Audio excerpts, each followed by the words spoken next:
What is up, all you beautiful but broken chairs out there? How we doing?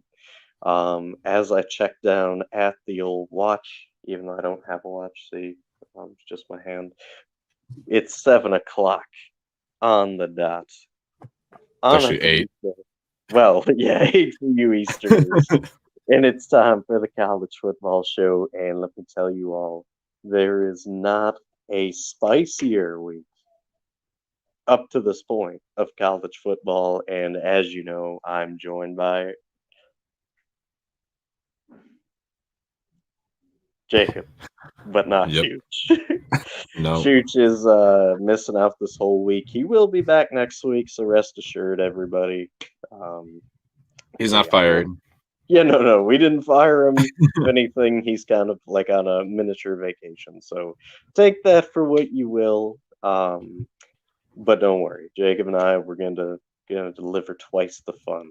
All right, we gotta accommodate for Chooch's loss, and we will. We always do. We You help. act like he's dead.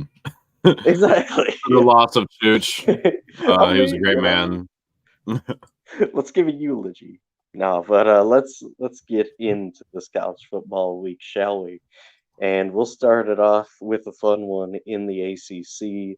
The Louisville Cardinals, led by Jeff Brom, and he has had a perfect beginning, undefeated still, playing his heart out and getting these kids to believe was the main question, and they have responded in a tremendous way.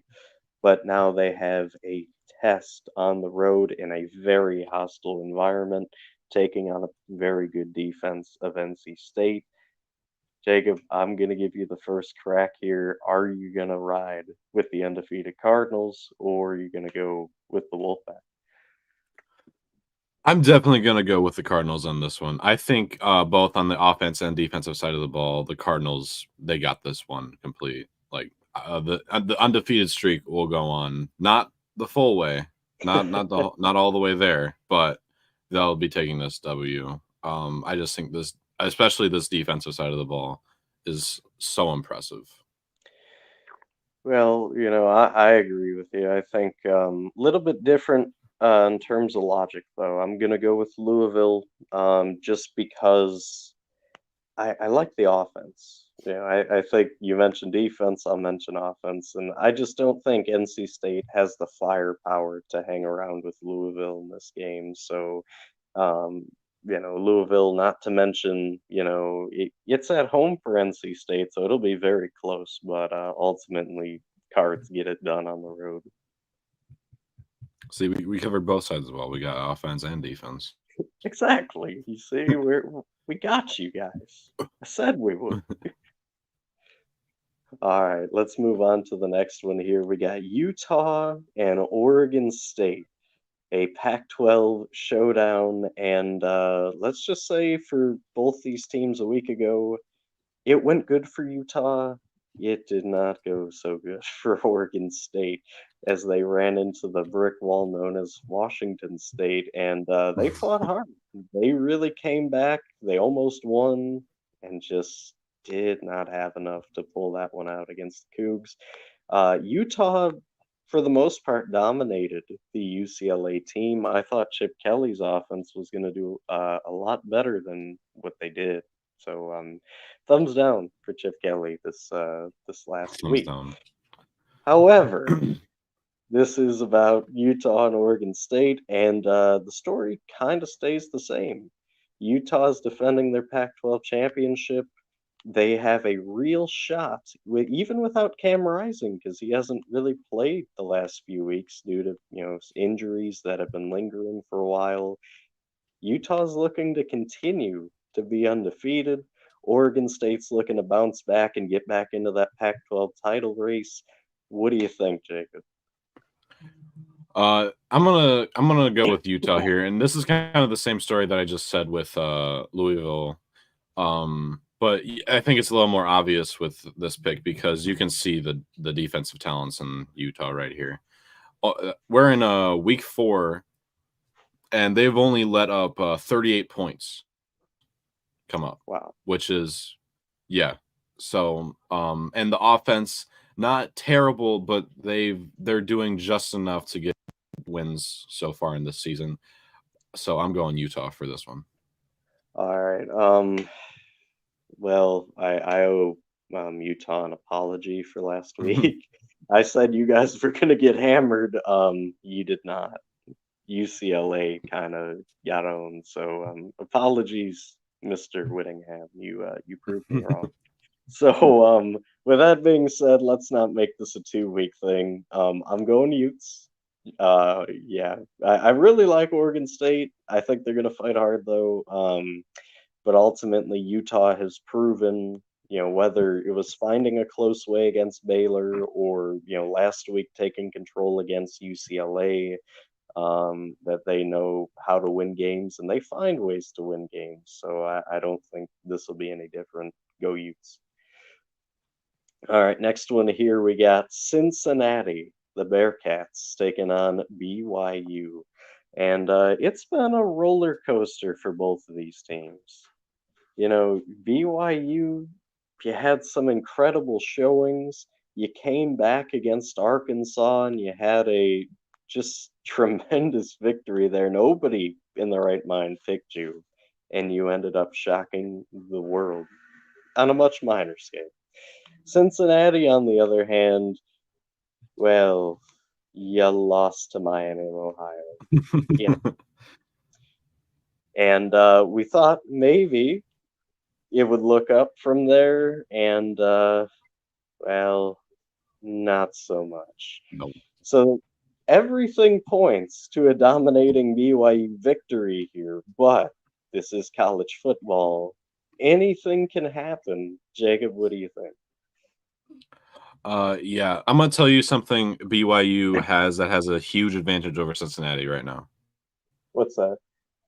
BYU has a lot of heart on that team. They have a lot of passion for the love of the sport, and BYU is going to absolutely dominate over Cincinnati.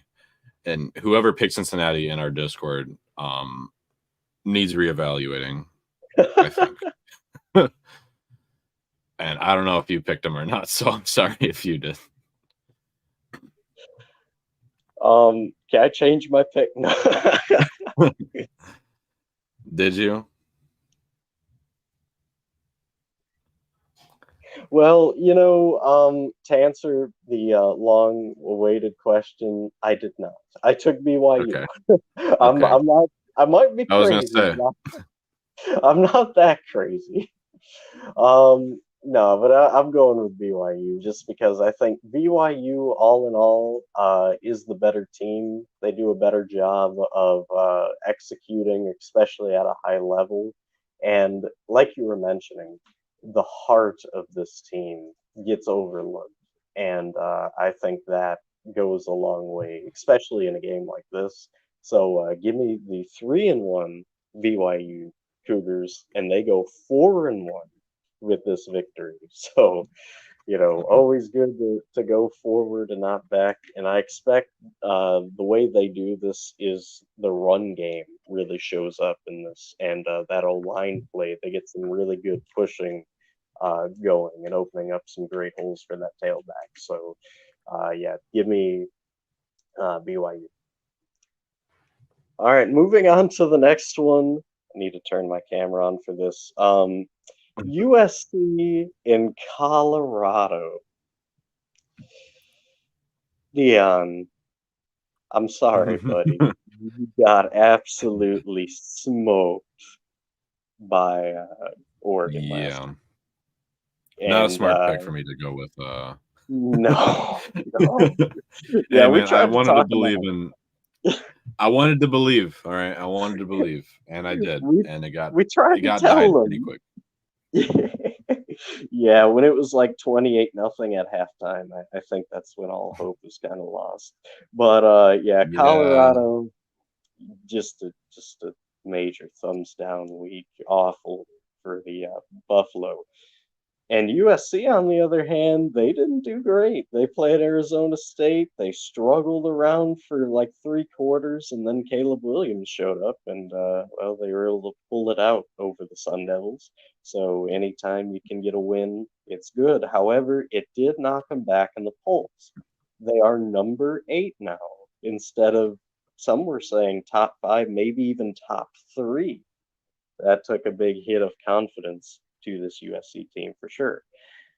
Now, my question into this game and something to ponder before making a selection, we have not seen Deion Sanders in a position like this at Colorado. This is his first time getting a big loss.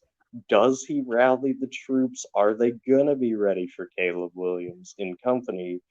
And can they pull a shocker in Boulder? Get that place jumping around, believing in Colorado football?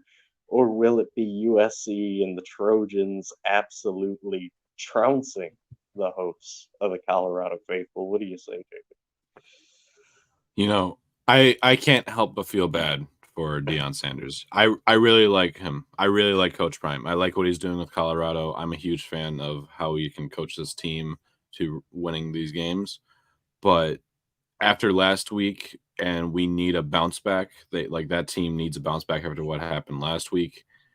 It's just a hard schedule to be like, okay, yeah, we took a big loss last week. Now let's bounce back. Okay, number 1 quarterback draft ready to be drafted in the NFL next at the end of the season. And it's just I can't help but feel bad for him. I'm sorry, Coach Prime, but USC Oh it's no. it's not gonna be pretty. It's really not. I'm Oh sorry. no. Hey, as much as I like Coach Prime, they haven't scored under 40. Their lowest No, score you're was right. last week against against Arizona State, scoring 42 points. That offense is just too much to handle, and even that defense is just, unlike they don't let you breathe for a second. They just Uh, grab that little ounce of hope that you had. Oh man, he's open. Nope. No, he's not. He's not open. And, well, there's not a lot of respect going around for Colorado. People like Dan Lanning, a week ago said, "Hey, we're rooted in substance. They're rooted for clicks." I mean, that did describe Colorado to a lot of people. With all the social media, with game day coming up. But I will say this: I think they come out and they play inspired football. Sanders, he's a really good quarterback. I think he can keep him in it, but ultimately, that Colorado defense, they're going to fold a lot. Caleb Williams is too good. Give me the Trojans, but I do think it's close for about 3/4. So give me SC. They don't cover the Uh 21. it will be, and I hope you agree with this. It will be a hard fought battle. It Colorado's will. just not gonna Colorado's not just gonna teal over and just I'll take this loss on the chin. We'll flop over and let them win this game. No, this is definitely going to be, they're going to try the whole game. Even if they're down 98 points, they're going to be trying to get at least one touchdown. If Coach Prime allows that and this Colorado team folds on him, I think he'll retire after this game. If they do that, I'm just being honest because I know Coach. Well, I think I know Coach Prime. He would not allow that to happen. Colorado's going to fight hard, but USC is just too talented to lose this game. Yeah. All Which, right, by the moving way, on. Oh, good. I No, want to go make ahead. a statement. The Yes, fact sir. that people are like, "Oh man, Coach Prime is he's a fraud. He lost to one of the best teams One in college game. right now." Yeah, he lost one game against one of the best teams ever when he's a new coach he's not a new coach, but he's a new coach with this team with all this brand new talent, with all these In the people Power coming in from Five, too. transfers. Yeah, in the Power 5, a really really tough division that he's in, and then he loses one game against a great team, and people are like, "Oh Exactly. man, he's fraudulent now. He's not a good he's Sucks. not a good coach at all." Yeah, that's ridiculous. If It you think is. that, you have to question your standards in college football. Exactly. Because when does losing one game against a great team mean you're just a horrible waste of talent and they shouldn't have signed you? Because Just pack it up I don't on the remember that season, ever right? happening. I don't It, remember that ever happening. Colorado might as well just pack up the season the way people are talking about them, right? Just Yeah, go on to next year. ridiculous. Stupid. Oh, I pressed the camera. All right, moving on to the next one here. We got an SEC East showdown. We got the Florida Gators coming into town to take on the Kentucky Wildcats. And this game's implications on the East for contention is absolutely huge. Kentucky, sorry, I thought someone was coming in the door open. Okay, anyways, as I was saying, Kentucky, they need this one to solidify themselves in the East. This is their first real big test. Florida, the last time they versed an SEC East opponent at home, it went pretty good. They destroyed Tennessee. Not a whole lot of good old Rocky Top being sung that night, and they would Yeah, love nothing no. more than to march into Kroger Field and take out the Kentucky Wildcats. Now, the concerns, there's quite a few.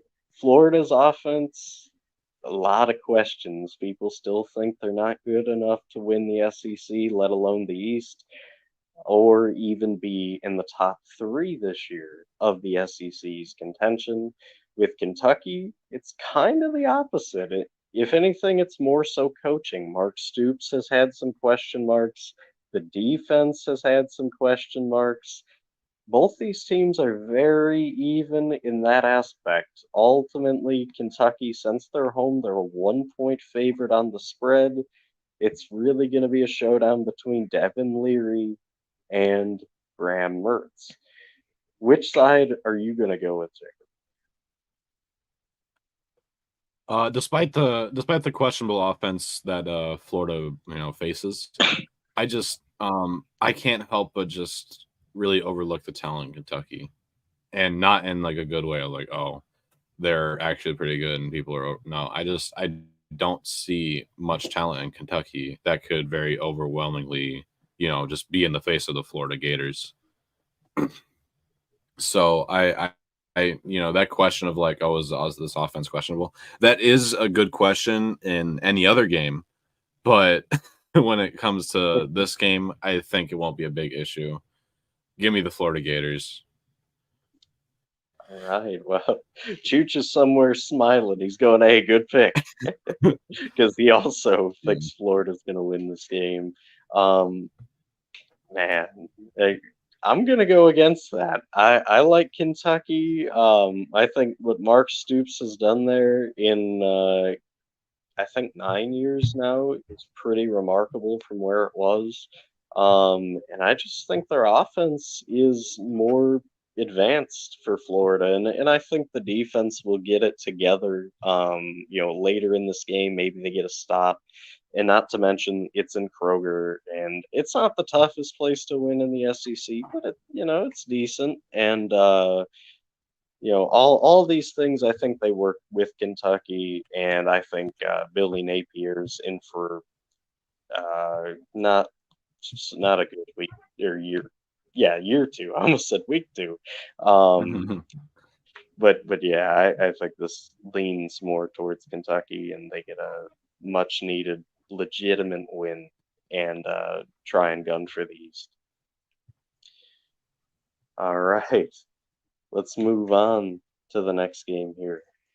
We got another count it two SEC showdown. This time we're going to the West. The Arkansas Razorbacks take on the Texas A&M Aggies, and this is a neutral site game. They always hold it in neutral siting for some reason. I still wish they did home and home. It does not make a lot of sense to me, but I'm not going to complain. It's a pretty good football game. It's a fun rivalry. However, Connor Wegman, the starting quarterback for Texas A&M, he's out for the rest of the season. That might derail a little bit of the hopes for the A&M faithful. It looks like Max Johnson is going to be the starter this week. As for Arkansas, they're coming off of a loss to LSU in Baton Rouge. A late field goal was the decider. Arkansas was fighting with all their hearts, but ultimately just came up a little short in the Battle of the Boot. This is a huge must win for Sam Pittman and a really important one to win for Jimbo Fisher, or he will be on the hot seat, no doubt. He's already on thin ice with the Texas A&M media. Both these teams need it, Jacob. Who is gonna get it though? All right, let me tell you about the quarterback situation for Texas A&M and how people are kind of overlooking is like people are making this a big issue. Obviously, it is always going to be a bad thing when your starting quarterback goes down. But when you have someone like Max Johnson who has shown that he can throw the ball and he's actually could very well be a starter, I feel like in any other college scenario. But since he's uh, next to Connor Wegman here, but I feel like even though if he won't show up all like fully 100%, this team around him is going to fully well carry him, especially Evan Stewart, the wide receiver. Already has 3 touchdowns for the year, and I just think this team around him is gonna push him and get this game, get this win over Arkansas. So yeah, go Texas A&M. Okay, rolling with Texas 8-4, as I like to call them. um, and if Wigman's playing this game, I'm going A&M too, but he's not. KJ Jefferson's a better player. The offense proved they can score. I mean, they put up 31 on LSU last week, and I don't think they Texas A&M keeps that level of productivity they got. I mean, I don't really like Max Johnson a whole lot either as a quarterback. I mean, he's okay. A&M does have some really good weapons. Don't get me wrong, but I can't pick that. And plus, I really like Sam Pittman. I hope he stays at Arkansas. So this is kind of a pick for him. Go backs. All right, next game we got here. We got Clemson and Syracuse. A battle in the ACC. And for Clemson, you were close. This close. Oh, can I get in the screen? There we go. This close from beating Florida State, but it slipped. You had multiple chances. You blew each and every one of them. Ouch. A lot of Clemson fans are even starting to question Dabo's legitimacy anymore. After 2 national championships, you'd think maybe he could have a few rough seasons. Not in Clemson town. Some folks kind of want him to go. On the other hand, Syracuse, they've been playing absolutely great these last few weeks. Sure, they haven't been playing the best of opponents, but they have got it done on the field, and that's where it matters. Jacob, where are you going on this one? Will Clemson get a much needed, almost like a band aid on the wound they got currently? Listen, I don't think anyone's going to deny that Clemson right now is having a pretty rough season right now, especially with the amount of talent that they have. I don't think there should be any excuse with the amount of people on that roster, just talented people, and then them losing them at the record of 2-4 right now. I don't think there's any excuse for that.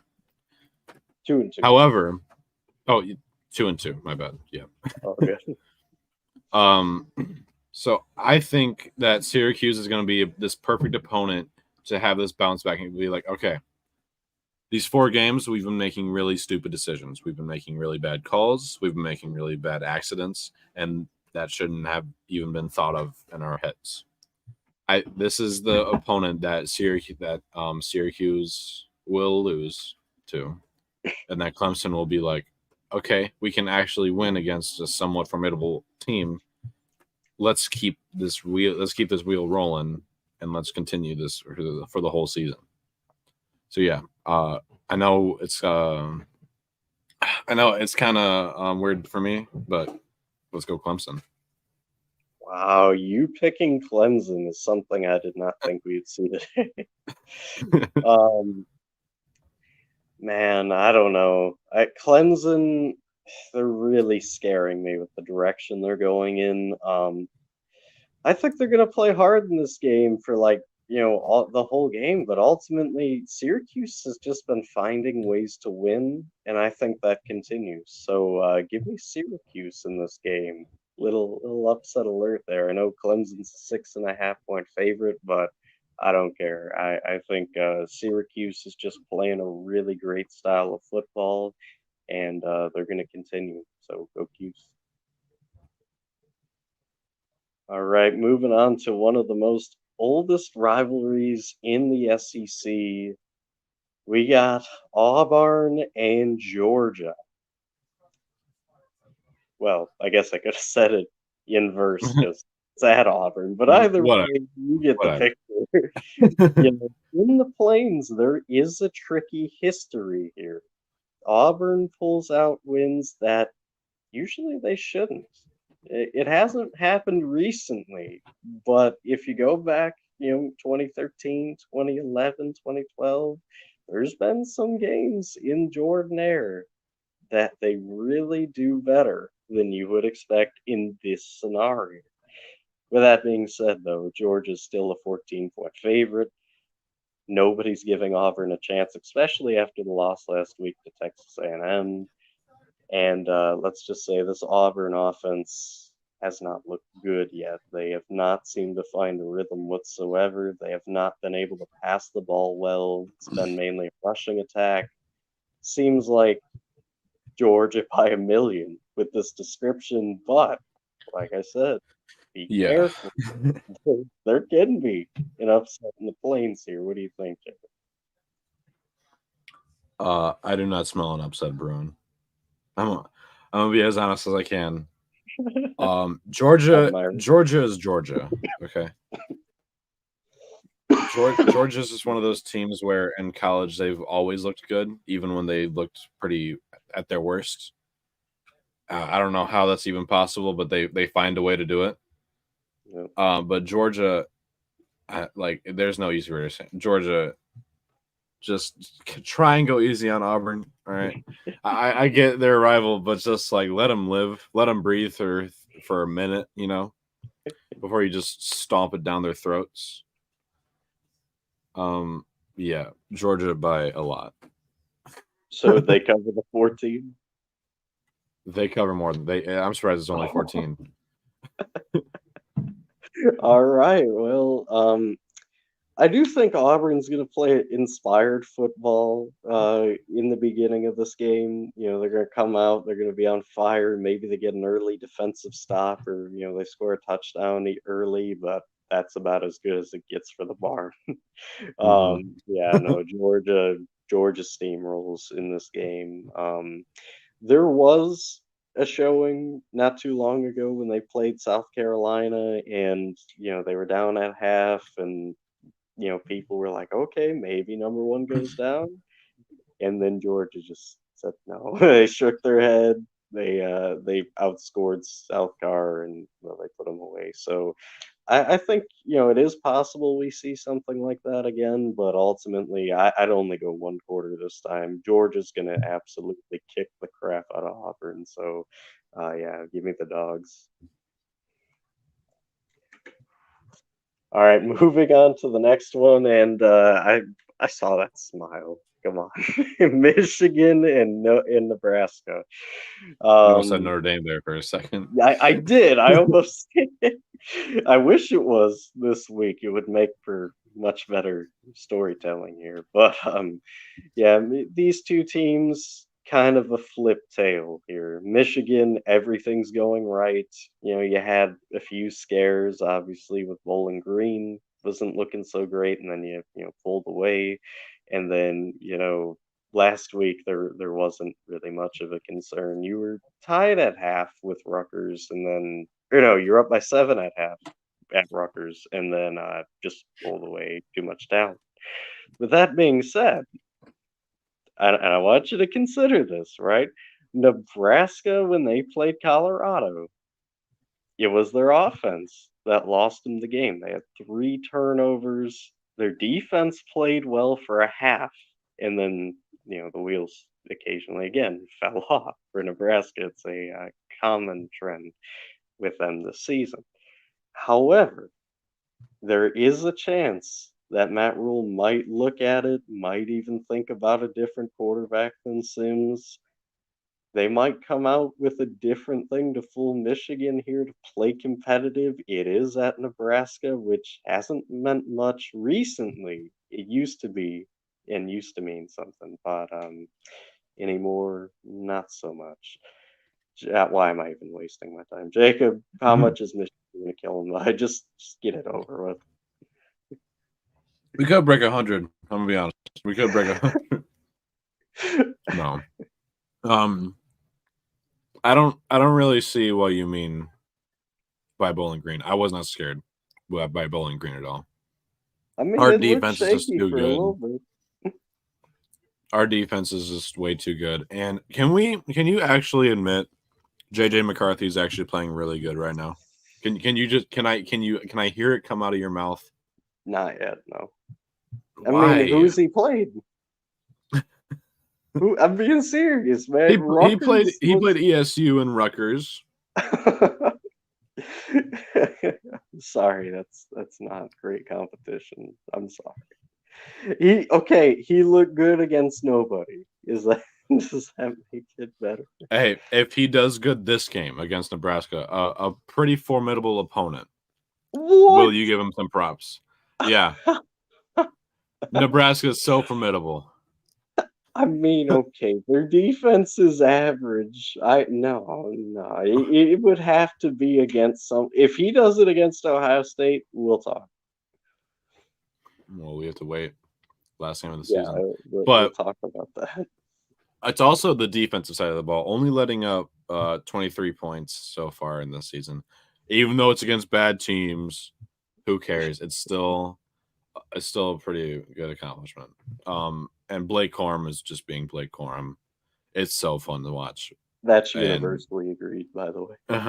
Blake Corum is Blake Corum. Yes. No one can really disagree with that. So Michigan just stomp their throat out. Let's be honest, just stomp Nebraska's throat out. Oh man, Nebraska fans will be real upset at that. Come on. If there are any. Come on now.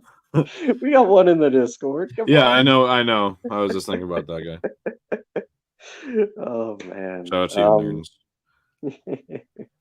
I'm also gonna go Michigan. As much as I'd love to be on the rah rah Nebraska train like I was earlier on the year, and don't get me wrong, I like Matt Rule. I think he's a good coach. It'll take some time, but Michigan, they're too talented. The run game's too good. And JJ McCarthy, he reaps the benefits of being able to, run play action with those two backs. So Michigan big in this one, though. There's no question. As always. All right, moving on to the next one here. We got a fun one in the Big 12. Houston coming into Lubbock to take on the Texas Tech Red Raiders. And, Texas Tech, you might want to just hang up the season. They have close loss after close loss after close loss. They're looking like Nebraska from 2019. Like literally last week, they're playing West Virginia. They got a chance to win, and they blew it. That was just tragic, a heart ripper towards the end. And then Rest in peace. Houston, yeah, R.I.P. And as for Houston, I mean, what can you say? They've looked pretty good. Every indicator would almost unanimously agree that Houston should win this game. But keep in mind, it is in Lubbock. That is the big Texas Tech selling point. Can they get back on track and actually have one of those close games flip to their side? What do you think, Jacob? Listen, this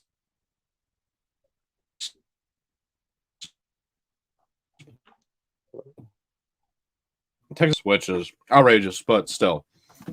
I think Houston is going to be a really good opponent to be like, okay, let's make a bounce back right here. and let's actually play some good football. We have heart, and we know we have heart, and let's utilize the spirit that we have and love for this sport to just absolutely not destroy Texas. I'm saying, not. I mean Houston. Texas will do just good enough to get Houston. It'll be a strict battle, is what I'm saying. All right. So yeah, give me Texas Tech all the way. Going with the Red Raiders. All right. Um, man, I've had my heart and my picks broken by Texas Tech a lot this year. So, would I be crazy and dumb enough to do it again? Yes. Yes, I would. Sign me up. Um, they're in Lubbock, and they're gonna have a huge bounce back. Houston, despite having some really good showings, um, I just don't think they're fully Big 12 ready, and I think Texas Tech, even with all the unfortunate events of the season, I think they are ready. I think they're ready to finally start having things go their way, um, and I think it all starts with their quarterback Tyler Shogun. I think he finally, continues to command this offense in a good way, and I think they got to strike earlier. Realistically, to me, that's what it looks like. They get down and they usually have to fight back up. Um, this week they start fast. They put up 14 right away, and from there they just suffocate the life out of Houston. So shoot them up, Texas Tech.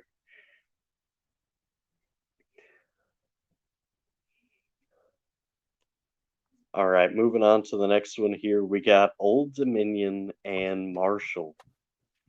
By the way, What? don't actually shoot them up. Don't actually Oh shoot no, them up. that's a saying. Be That's a careful saying. with your words, Cole. God, It would not be the first be time me careful, making man. a. So I'll get into this story. Actually, no, I won't. No, I won't. Never mind. Never mind. I was gonna say it's Yeah, nothing too don't. bad, but we're gonna avoid it That's how to for get a time. podcast canceled really quick. You know. Okay. Anyways, but for all disclosive purposes, I just said disclosive. Wow. Okay. Anyways, shoot 'em up, Texas Tech. That's Texas Tech. Nothing to do with guns. Nothing to do with actually shooting somebody up. Please don't take it the wrong way. Good clarification. Okay, now we'll move on to a matchup that some people are looking forward to and showing respect, and other people, quite frankly, do not care. But we're asking you to care because Old Dominion and Marshall, they're both pretty good teams. Marshall 3-0, as a matter of fact, undefeated. And Old Dominion, they've had a so-so season, 2-2. Ultimately, Marshall's a 14-point favorite in this game, and they've been able to do pretty much whatever they wanted. Their rushing attack looked good, their passing attacks looked good. They had a few scares in the early part of the year, but ever since then, they've gotten it together. They've looked like a complete football team on all fronts. Old Dominion's back to their old ways, fighting for every game, every moment.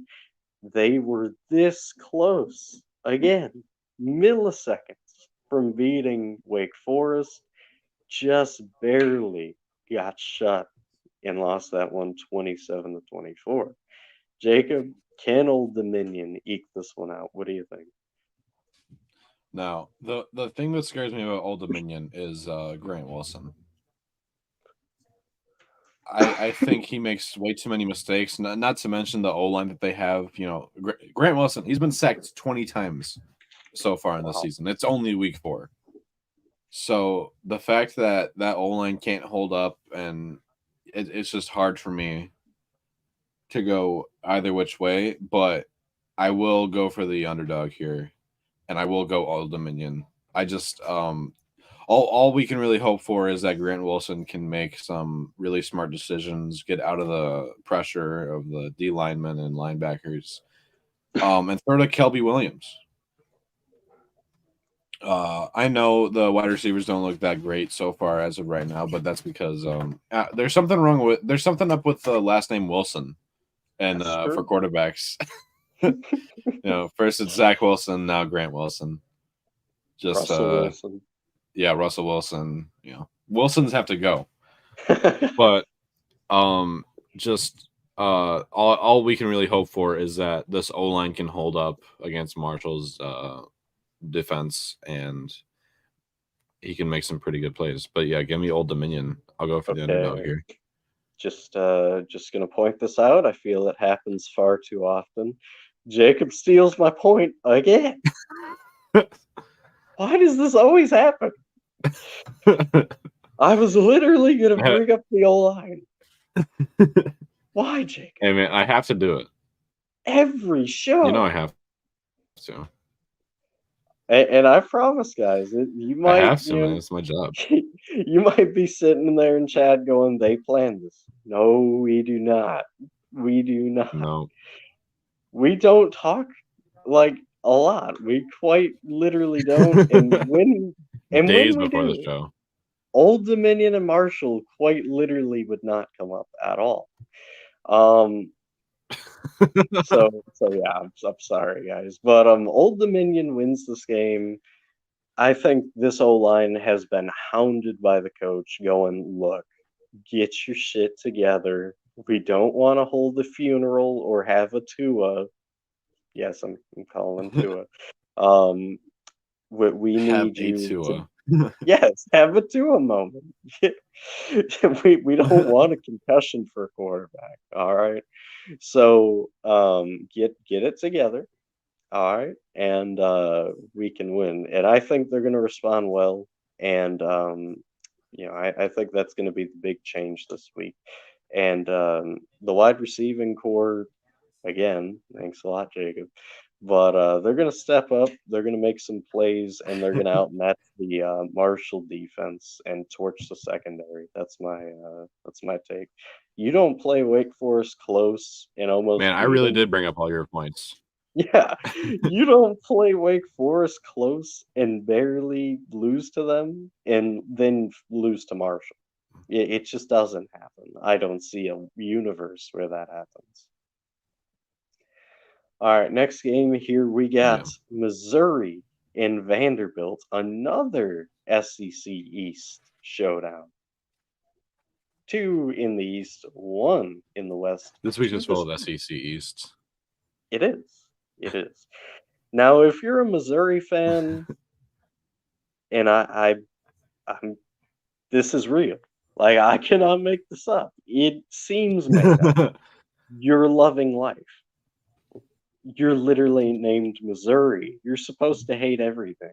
Why are you enjoying life? Yeah. You might be asking. It's misery. It's really just full of You're misery. undefeated. Let me say that just one more time. You might want to keep this video because it might not happen forever. You're undefeated. How? Not even But like ugly. Not even like an ugly undefeated team. You actually are outscoring your opponents by a lot too. I was Well, gonna not by a say, lot, but like enough. exactly. You okay? So let's backtrack a little bit. You beat Kansas State off of a miracle 61-yard bomb from a kicker. Then the next week against Memphis, who was undefeated at the time too, you beat him by one possession. They haven't been the most convincing wins recently, but you have got them, and that's all that matters at the end of the day. Nobody cares how great they are, how awful they are. You know, you won. And here on the road in Vandy, which again, Vandy is like the least intimidating place in the SEC, so take that for what it is. Sorry, Vandy. You're a 13.5 point favorite on the road, and yeah, there's not a lot of sunlight in Vandy. If anything, pretty doom and gloom. You haven't been playing your best ball lately, but there's still a glimmer of hope with Vandy. They could come up and upset Missouri. It is possible. Will it happen though, Jacob? it can fully well happen. I feel like this is a very smart team that we're seeing. They're making a lot of smart plays, and they're not like from what I know, I don't think they're very injured either. Is another No, point. they're pretty healthy. Yep, they're pretty healthy. They're making a lot of smart plays. They're not very overscoring their opponents. Like, all right, let's score 97 points on their team when they're down by whatever, and just stay on the field as long as possible. No, no, just let that clock play out. Get every playoff. Get every wide open receiver. You know, like this team is just playing really smart, and that's not what we are used to seeing in Missouri. Brady Cooks is also the quarterback for Missouri is also just doing very well too. 7 TDs with 0 interceptions, which is not very well heard of in Missouri. No, not And at this all. team around him is crazy too. Cody Schwarter, Nathaniel Pete, Luther Burden, Mookie Cooper, Theo Weiss Jr. Like this is an insane team that they have around them, and they're fully using that to its advantage on the offensive side of the ball. So yeah, go Missouri, and it's weird to say that this late in the season. Well, usually, it's something about like go Missouri, but you got like, maybe three losses at this point, and the fact that it's go Maybe got one Missouri. win. It was against a weird flag that no one really understood. But yeah, no, I'm with you. I think Missouri takes care of business on the road. I think Vandy is going to play for Clark Lee, though. I mean, realistically, and just to take a moment here, Clark Lee, if you ever see this, I respect the heck out of you for what you have done at Vandy. You have made the program somewhat believe in Vandy football again. God bless you, sir. I don't know how you've done that, but good job. It's not going to be enough this week, though. Yeah. I'm sorry. It just won't. With all that being said, though, yeah, no, Missouri, they get it done. That air attack is just too much, but also that defense. How about that defense? I mean, I know occasionally they give up a few more big plays than they should, but other than that, they look pretty good. And the fact, like, the biggest part to me was beating Kansas State in how the defense showed, hey, we can keep you in this game when the offense didn't click right away. Um, that speaks volumes about what this team is. And Eli Drinkowitz, again, I hope you watch this one day, but God bless you too. I don't know how you got Missouri to the level you did. I don't know how you're recruiting 5 stars at Mizzou, but keep it up. Truly astonishing what both of these coaches did. But yeah, Missouri wins big, to say the least. Yeah. All right, next game here, and a big game in terms of implications for the Big 12 and the whole Texas is back narrative. Kansas versus Texas in DKR. Texas, undefeated, still looking good as always. Well, when I say as always, I mean this year.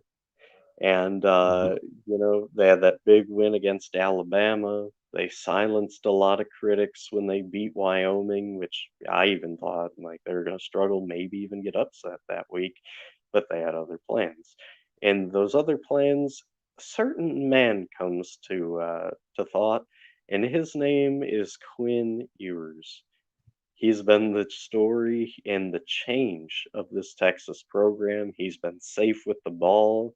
He's been dominant with the ball. And they have not seen this type of offensive production since the days of Colt McCoy and Mac Brown. Let me bring it back to the 2010s. That's how long ago it was. Now we're in 2023, and we are legitimately talking about the Texas football program possibly, notice how I said possibly, being back. But Kansas comes roaring in, and they have a familiar territory of screwing up the Texas's back terrain. They've done it quite a lot throughout the last few years. However, when they've done it, it usually used to be embarrassing. Now Kansas is good. And if they were to pull off this upset, it wouldn't be so embarrassing. People would actually somewhat believe it now.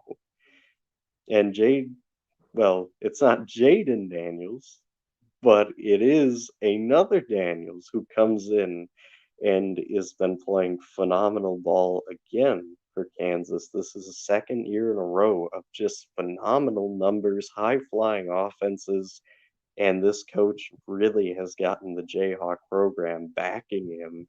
And this upset would, well, let's just say Jayhawk Nation would be in a frenzy if they could pull it off this time. What do you think, Jacob? Will it be a frenzy? Uh, it would be a frenzy if Kansas pulls off, but that's the question. Are they going to pull it off? No, they are not. Texas is doing amazing right now, especially with what you said. Quinn Ewers is just being a beast out there on the field. And I think, if I remember, he has 9 touchdowns with 0 interceptions, which, and 1,033 yards. Well, Colt that's McCoy just numbers. freaking incredible. Yeah. With also just the team around him, too, and on the defensive side as well, because I think I remember right. Yeah. Byron Murphy the second with 2.5 sacks of the season so far. 11 tackles, 6 assists is, it's looking good on both the D line and just the offensive side of the ball in general. This is not going to be pretty. So Kansas, you might not want to watch this game if you want to have any sort of love for your team anymore, because Texas has a defense where they will just full on scramble the opponent's offense. They will just full on don't know what's happening anymore. Which route do I run? It's like in Madden when the advantage goes all the way to the other side, and you just don't see your wide receivers. You don't know what button they are. It's gonna be bad for Kansas. Plus, the Undertaker is rooting for Texas, so how can I knew you how were can going to you go bring that against the Undertaker? up. Oh man. Now I feel really bad with this pick. Um You you should. said, how are we gonna feel? How could you pick against the Undertaker? Well, no offense, Mark Calloway, but I'm gonna go with Kansas in this game. They How have dare you? a they have a history of beating Texas when they were worse. They know how to win this game, even in DKR. I know it's changed a lot. I know the fan base is going to be jacked up. This place is going to be loud. Um, but Kansas doesn't care about, your atmosphere, your fans. They are going to show the whole world that they are better than a 24th ranked, and this is going to have some questions being asked in the guys who decide these polls. How did we rank them so low? I genuinely think Kansas catches Texas by surprise and wins this game by 10. I think it's going to be a mixture of that fast offense that is going to just gas that Texas defense, and then ultimately Kansas's defense is going to just be able to lean on this Texas team when it matters the most and suffocate the oxygen out of DKR. Give me Kansas. Agree to disagree. I'll say that.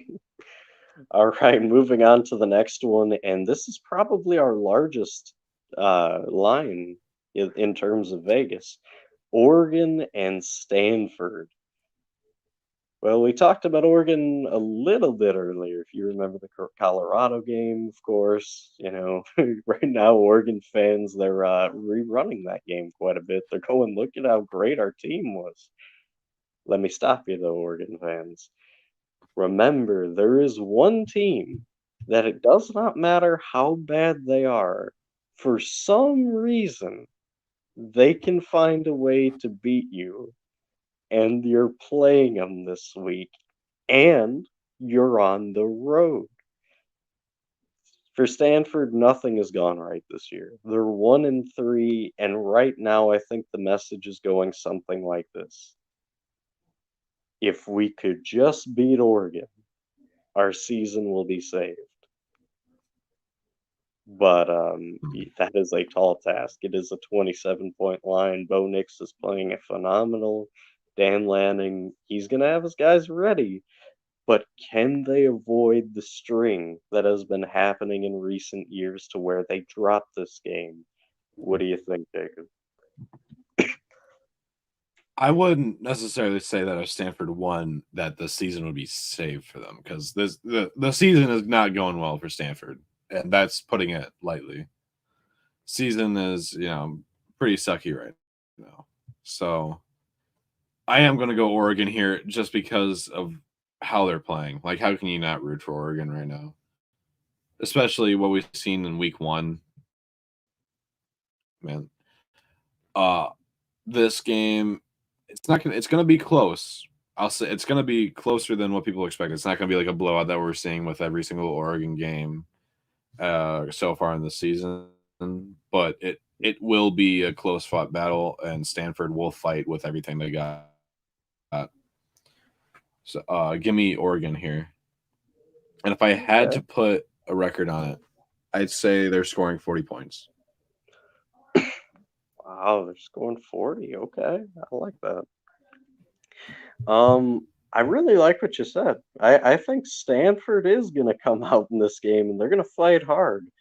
But ultimately, Oregon is just too good. Bo Nix, yeah, I don't care what anybody wants to say about him because I've heard a lot of bad, especially coming into the season about him. But he's a good quarterback. He's going to have that offense zooming up and down the field. And Dan Lanning is a tremendous defensive mind. However, do not be shocked if Stanford is close at halftime. I would not be surprised if this is like a 20 to, 10 or 20 to 13 game at half, but then just Oregon and the superior talent pull away to make this a dominating looking victory, not necessarily dominating victory, but to the box score watchers, they'll look at it and they'll be like, "Oh, 48 to 17 or 48 to 27, that's good enough. Oregon dominated." So, yeah, give me the Ducks though. Yeah. All right, next game here we got Boise State and Memphis. Memphis is a 3-point favorite in this game, which is kind of low. If you've seen Boise State this year, they're 2-2. A lot of uneasiness around the program. And let's just say they've had some games to where they wish they could have them back because I don't know if it was preparation that lacked or just a few plays that went wrong, but they should have had some of those games to where they lost. Memphis, on the other hand, only one loss, and it came a week ago to Missouri, and they hung around all game. That's why this line kind of concerns more people. They're going, wait a minute, Memphis is clearly the better team. Why is this only 3 points? Is there something somebody knows about this game?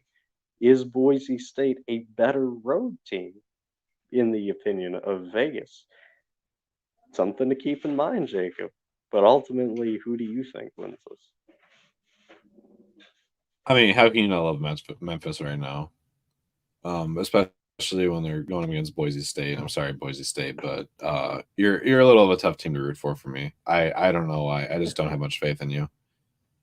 I do like Memphis State's odds. However, I do not like Seth Hannigan. Uh, 5 picks is a lot, especially in week 4. Like, are you Zach Wilson or something? Like, why are you throwing 5 interceptions? Plus, it's not even like the offensive line is bad either. He's only been sacked 8 times, which is a pretty average number when you're coming into week 5. Um, I don't know what's up with him. I don't know if he's going through a hurdle right now, but I do think that this team will pull it off against Boise State. I just think this defense is also very good. The most amount of points they score, the most amount of points that the defense let up was 27 against Missouri last week, and no, wait, 34 against Missouri last week, I and was obviously gonna say, yeah. that got them the loss. But again, that's against Missouri, which is playing very smart football right now. And I just think this defense can pull it off just enough for the offense to come in and maybe score a field goal. It will be close. It will be close, but I have not Boise State. I have Memphis coming out here Are you sure you don't want showing to some ball. change? I'm sure. I'm sure. Okay.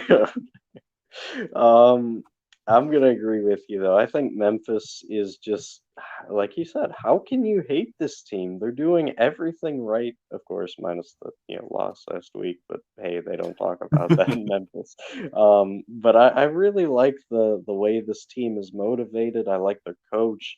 Um, and honestly, I think they just kind of put the loss behind them. They go, look, we took on one of the best right now from the SEC, and we hung around.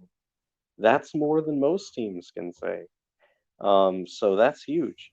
And on top of that, I think it's the mixture of this team that wins the game. They have a really good, solid rushing attack. They have a good passing game. Like you mentioned, though, yeah, that 5 picks already, that's rough. But aside from that, they're innovative and they use many different elements to this offense. And I really love that about them. And then, you look at the defense, which again, got a little exposed last week, but it is what it is. Ultimately, it's forgivable. And I think they get back to their winning ways here against Boise. So yeah, give me Memphis here. Big pick back, win, bounce back. All right, next one here, and some big news for this game, as a matter of fact, as South Carolina comes into Knoxville to take on Tennessee, and Tennessee is going to be rocking their black and orange uniforms, which is just a thing of beauty. So, How for could that you not reason love that? alone, I almost want to pick them for that reason alone. I might.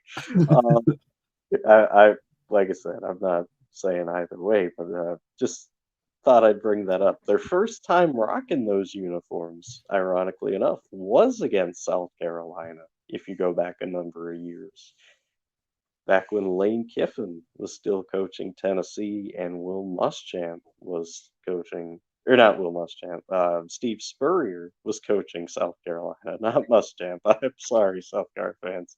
Brought you back to a very dark time there with Muschamp. Anyways, let's talk about today, though. Joe Milton, he's been kind of the blaming post for Tennessee and the reason why they are what they are today. Strong arm, questionable decisions, accuracy so so, but ultimately the team seems to like him. Josh Heupel doesn't seem to be rattled by him. If anything, last week kind of kept that starting job for Mr. Milton. And if you go to the other side, Spencer Rattler with Shane Beamer, it's not been a year that he wants to remember, at least to this point. But last year, when they played, he really seemed to get it together against the Tennessee D, dropping over 60 points at home in Columbia. However, this time it's in Knoxville. Oh, why, why would we still have Boise State Memphis at the bottom? What? Can we get that changed? Oh wait. Oh yeah. My bad. My bad. Yeah, I was like, wait a minute, what? Am I missing something? I think the My bad. uniform thing threw you off. Yeah. Yeah. I was But just thinking about that uniform. with all that being considered, Rattler came to life, played his best football against Tennessee last year, would love nothing more than to come back and do the same and still show the world, hey, I could still be a top draft pick. This team could still make a pretty good bowl game. Shane Beamer's still one heck of a coach. A lot is on the line here with both of these teams. They both need it in their tracking of trying to win the SEC East and an SEC championship. Who do you give this one to, Jacob? This was a little hard for me to think about. I for some reason I think they're on like the somewhat same level, Tennessee and South Carolina. I just it was hard for me to think, but after much consideration, looking at their records, looking at the track record for how they're doing right now, I'm going to take South Carolina, and they are going to. This is going to be a close game. I'm not going to say it's going to be a blowout. I'm not going to say it's going to be multiple scores ahead. It will be by either a touchdown or maybe a field goal. I think both teams will fight very well. They'll fight hard, and not either team is going to be like, oh, we didn't play our best today. They're going to play their best, but South Carolina's going to take this win, walk it off. Walk it off. So initially I was gonna pick South Carolina, Ugh. but there's a few reasons why I'm going the other way, and one of them I did kind of spoil. I love the Munis, man. You can't pick against those. Oh my god. I'm sorry. And then second reason is I think Josh Heupel circled this game last year, and he's going, okay, I got humiliated. I was put on blast. My team was questioned. We got out of the playoffs last year because of this. This game is personal. This is a game that we have to make a statement on next year. And I love Shane Beamer. I love the South Carolina program. They have some really tremendous players, but you're not going to beat a pissed off Tennessee team who remembers oh too well what happened a year ago. Not to mention in Knoxville. Yeah, no, give me Tennessee, and they win this game. Not as bad as South Carolina did last year, but they do win by a bigger amount at home. So give me Tennessee in Knoxville. You just had to break the agreeing, didn't you? Guilty as charged. I take full responsibility. All right. Speaking of guilty as charged, that's one of the Oh common my themes god. with this next game. Michigan State goes on You the really road to Kinnick Stadium and takes on the Iowa Hawkeyes. And just when you thought the Mel Tucker saga was over, it's not, as he is still trying to talk to the office, still trying to send them messages about, how it was unfair to fire him, XYZ. So let's say Michigan State this whole rest of the year might not just get to focus on football. There seems to be a lot unraveling at the moment. Meanwhile, I was not in too much of a better spot in terms of football, at least. They got destroyed by Penn State. They did not score in Happy Valley.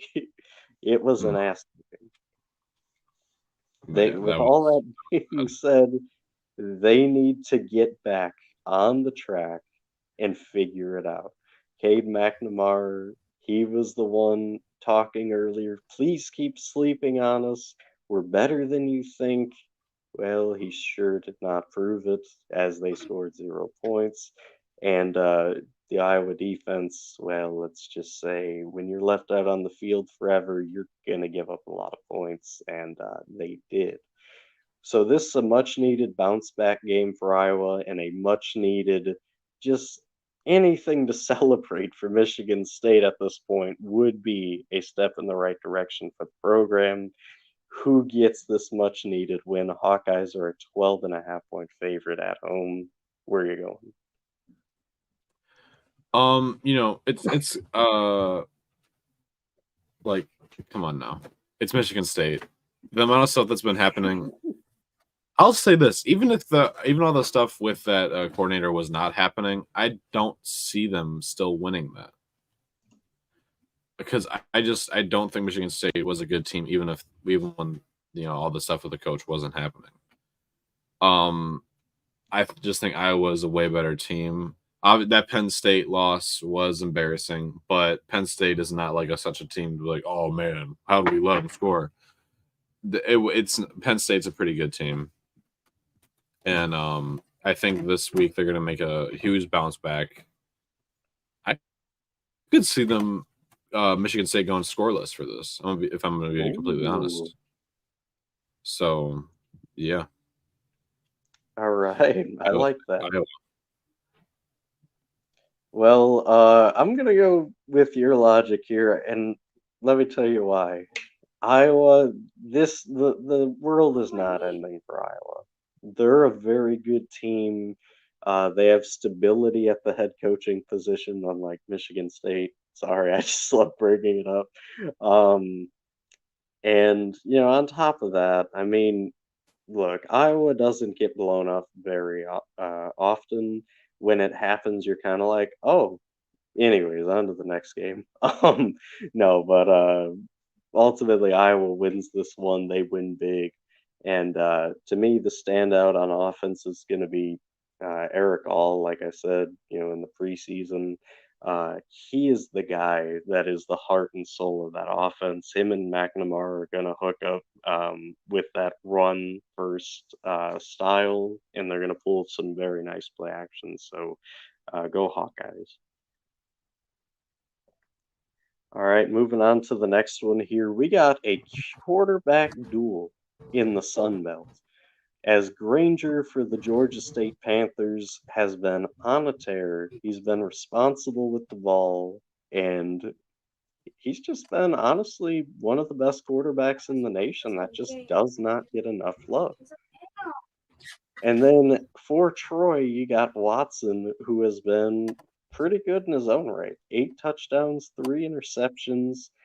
Not as efficient as some of the Troy fans would like, but ultimately, it wouldn't be Troy if you didn't have a little bit of sadness in your season because they're always in that underdog role, ready to strike, and this is the perfect time for Troy to pull an upset, but will they, Jacob? What do you think? And also, please fix the graphic. Oh, yep, my bad. Sorry. um, Troy. All right, I'm gonna be honest with you, Troy. You're not doing anything. Okay. I'm sorry, Troy, and I'm sorry, Chooch, for you picking them, but you guys are not doing anything. Like this is gonna be a bad game for you guys. Georgia State is not a team that is like, oh man, this is a pushover. We can take this game. No, you're not. Marcus Carroll is a beast, and he will show that he's a beast against your poor defense. So bye bye, Troy. Go in the Shadow Realm. We're referencing Yu-Gi-Oh now. I love it. That's I never beautiful. even watched Yu-Gi-Oh. I'm gonna be honest. Oh, okay. Hey, I don't know where you got the Shadow Realm thing then, but that's Yu-Gi-Oh, man. That's classic. All right. Um, I'm just gonna go with Georgia State because every time I doubt this team, which was twice so far, they win. And I'm sick of being wrong. So give me Georgia State, give me Granger. In that defense is going to do just enough to get the win here against Troy. So yeah, go Panthers. Please give me a win this time. Please don't give me another L. I Beg had it, to please, hide after please, that one. please, Georgia State. All right, moving on to the Man, next one. Here. We got West Virginia in TCU, a battle of two Big 12 teams who are kind of similar. I mean, really, not a whole lot changes between these yeah. teams. They're both 3-1. Can you believe that? And they're both 1-0 in the Big 12. TCU beat Houston. West Virginia got their win against Texas Tech last week. And with all that being considered, TCU is still a 14-point favorite. There is no love or respect for West Virginia. Maybe they think it's only because the last two were in Morgantown. Maybe it's because it was really close against Texas Tech last week. I don't know what these odds makers are thinking, in terms of the record, at least. I know what they're thinking in terms of game, but we'll get to that, in the picks. Ultimately, though, it, you know, numbers are numbers. They don't decide the fullness of the game. There's a lot more that comes to play here, Jacob. Who do you think's taking this one?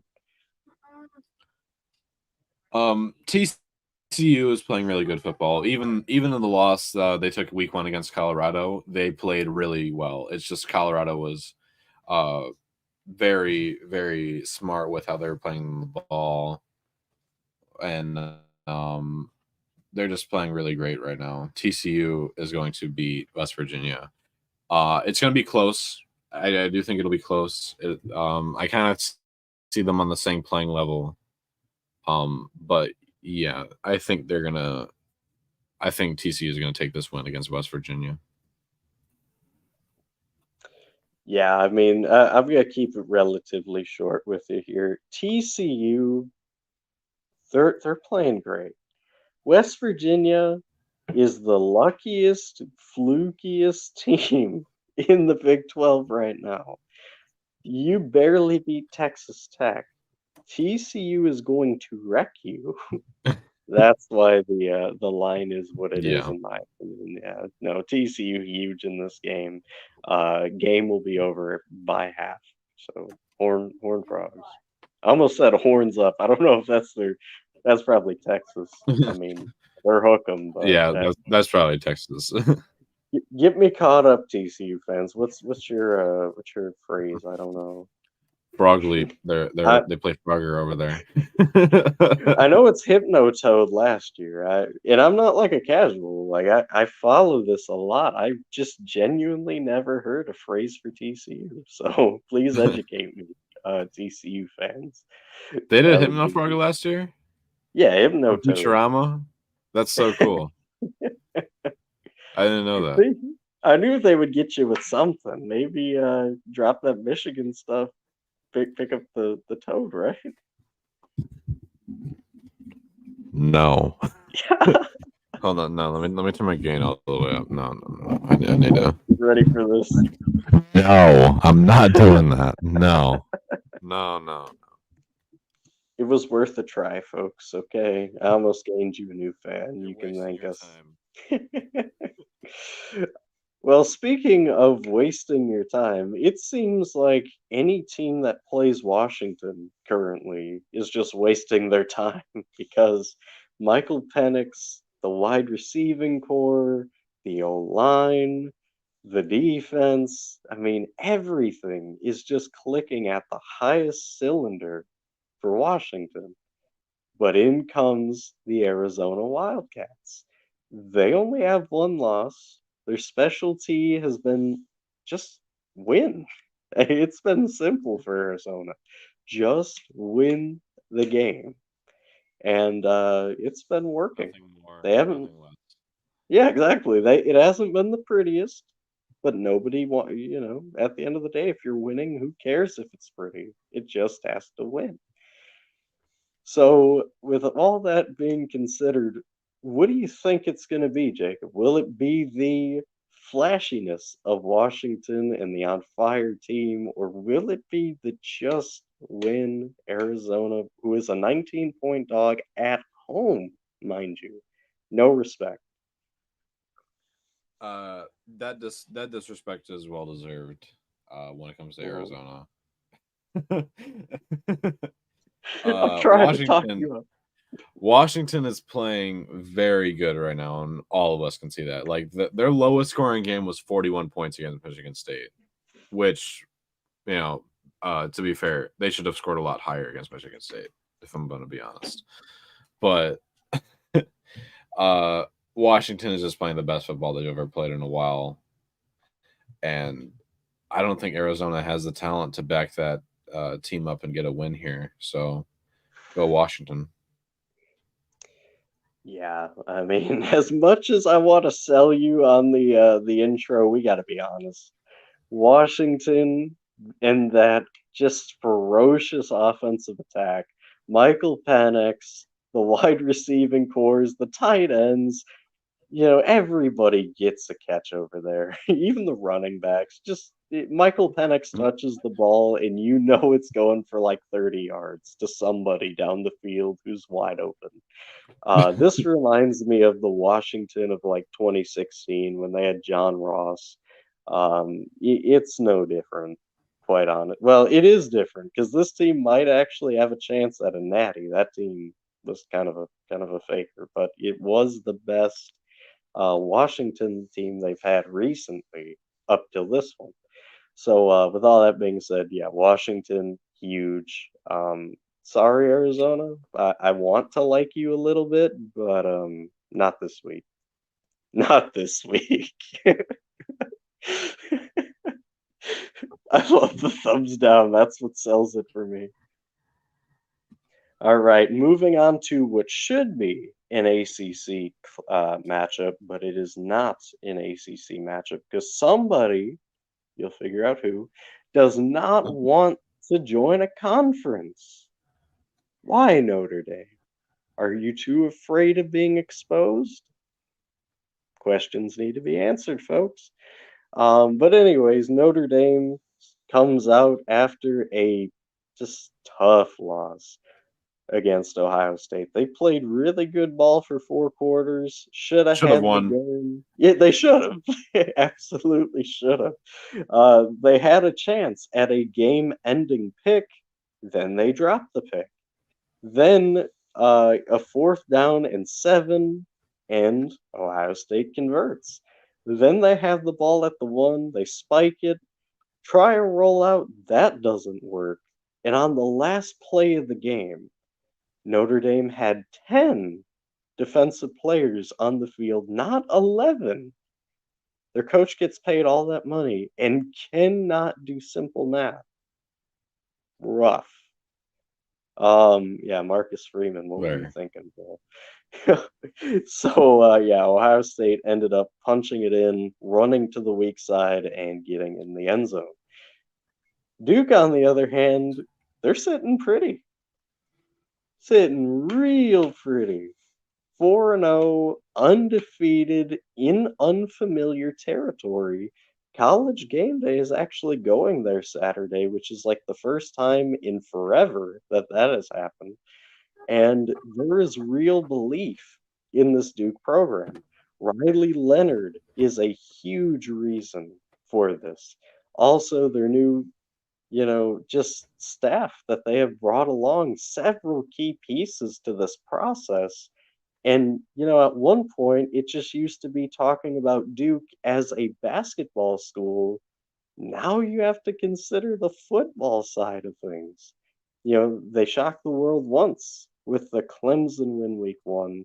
Can they do it again against Notre Dame? What do you think, Jacob?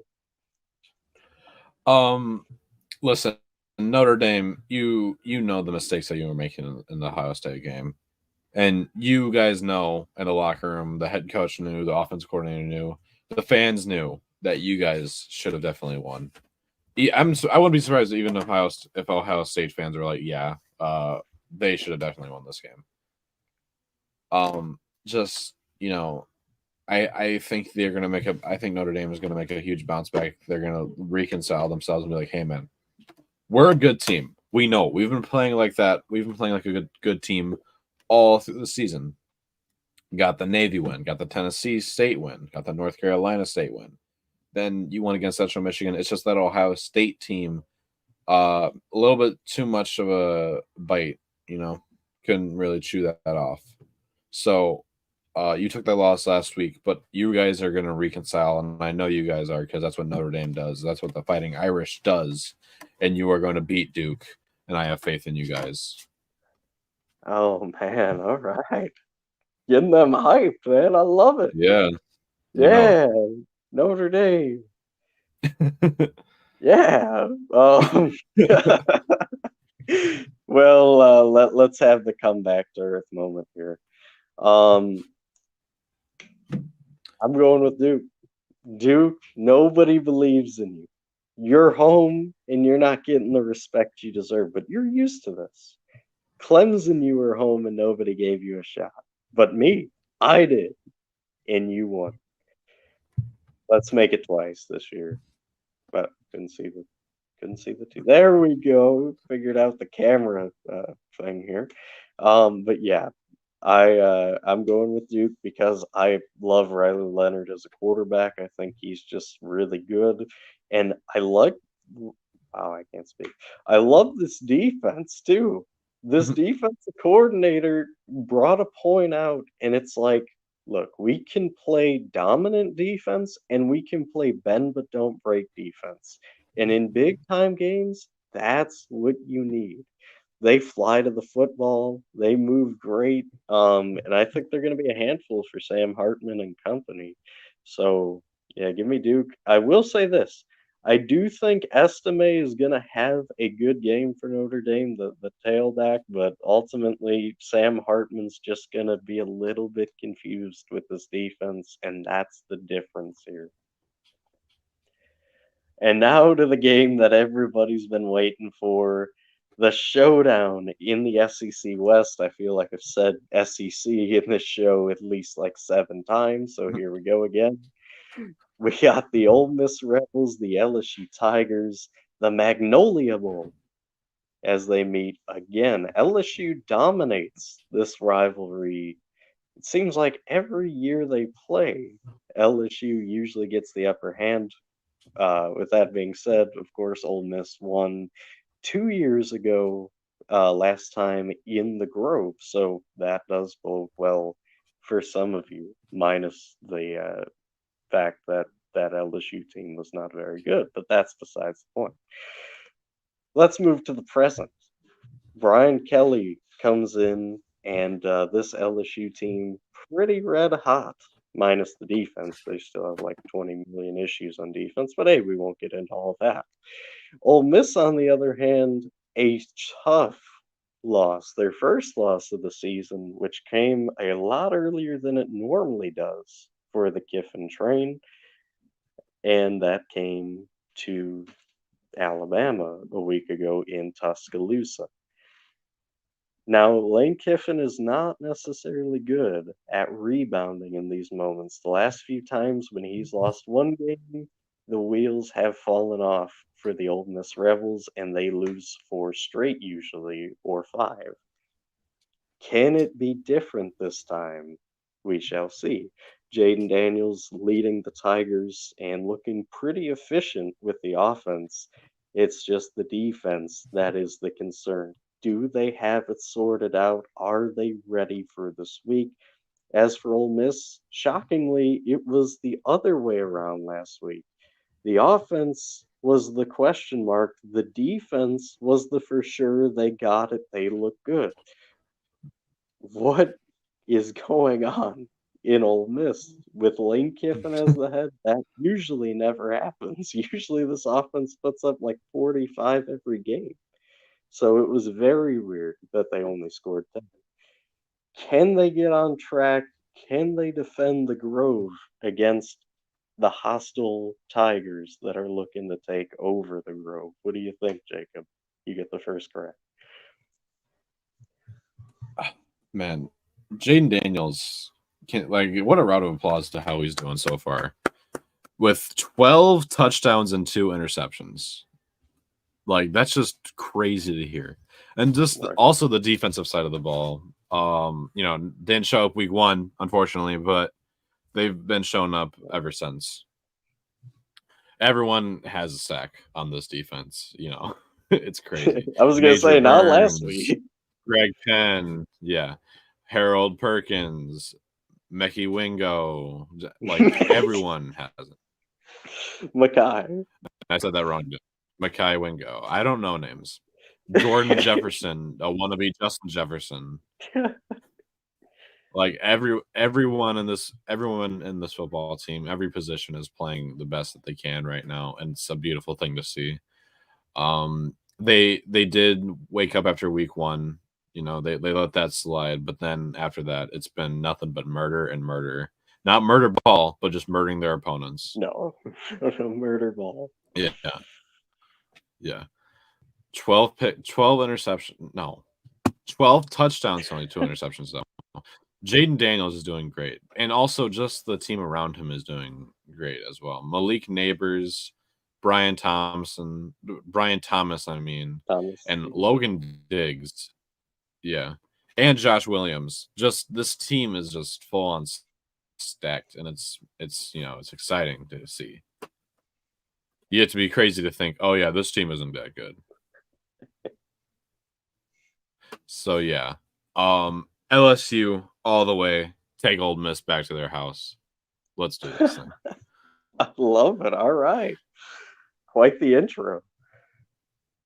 All right. We're gonna put Ole Miss in their doghouse. Let's go. Let's do this thing. Steal their stadium, put them in the doghouse. Yep. Oh man. Um man, I this is one game that, especially after last week, makes me question a lot. Lane Kiffin, I know he's not great after a loss, like I mentioned, but he's gonna be pissed, and I think he feels some urgency to come out and to do something about this team this week. They're gonna play inspired football for sure. They're at home in front of their crowd, but I think LSU is gonna win this game. Jaden Daniels, like you said, he's been playing really good for the most part. My biggest gripe is still that throwing arm. It's just he could have had two more touchdowns a week ago if he was a little stronger with the deep ball. But otherwise than that, he's been doing okay. Some decisions that were made also kind of made me upset too, but for the most part, pretty good, like I said. And then go figure, you have to mention Logan Diggs. You just had to do it. Um, but no, I Logan Oh, Diggs has you were gonna been. say him.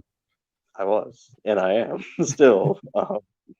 Logan Diggs has been a tremendous part of this team. He's the best running back we have, and it's not even close. I like Caleb Jackson a lot too, and Josh Williams, another one that Pizza had to mention again. Go figure. um, but I also like that old line. They're finally starting to get in their groove and look a lot better. So I think those are going to be the keys for LSU. Of course, that line of scrimmage, and then on top of that, I am going to give Ole Miss some credit. Jackson Dart, he's been okay. Not as good as he should be, but he's living up to at least somewhat of the Ole Miss expectation. And then Judkins, he's one of the best running backs in college. So if he gets more involved, this is definitely going to be a closer game.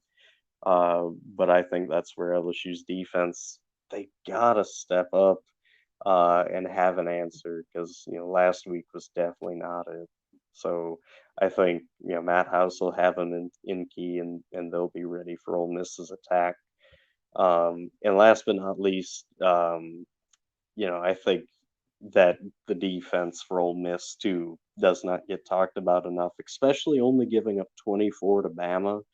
I know this is a Bama down year technically, but uh, that they're better than people think. I think Jaden Daniels will figure them out, but it'll take a little bit. So, like I said, still Tigers win. I think they win a little bit closer than people think, but hey, a win is still a win, and I would be more than happy if we won this game by 1 or 1 million. So yeah, give me the Tigers. All All right. right. Well, that was our show. Thank you all so much for tuning in, and I do want to say a few things. Obviously, well, I don't know if it's obvious or not, but I just came off of being sick. So if I'm still, coughing a little bit during the show, that was why. And then also, first time, doing this show on camera with the phone. So if it was a little different, that's why a few different keys there. But so that's why. But thank you guys so much for tuning in. Have a beautiful college football Saturday and enjoy more than anything. I hope you all will be glued to your TV screens. I know I will be. So, as always, God bless you all in the name of the Father, and the Son, and the Holy Ghost. Have a great rest of your day, and God bless. All right. And with that, I am Jay from JCP, and he is C from JCP. And And we are out. there's no P Peace, from y'all. JCP yet. Oh, yeah. Yep. Not yet. All right. He'll be back. Peace, everybody. Yeah. Peace, everyone.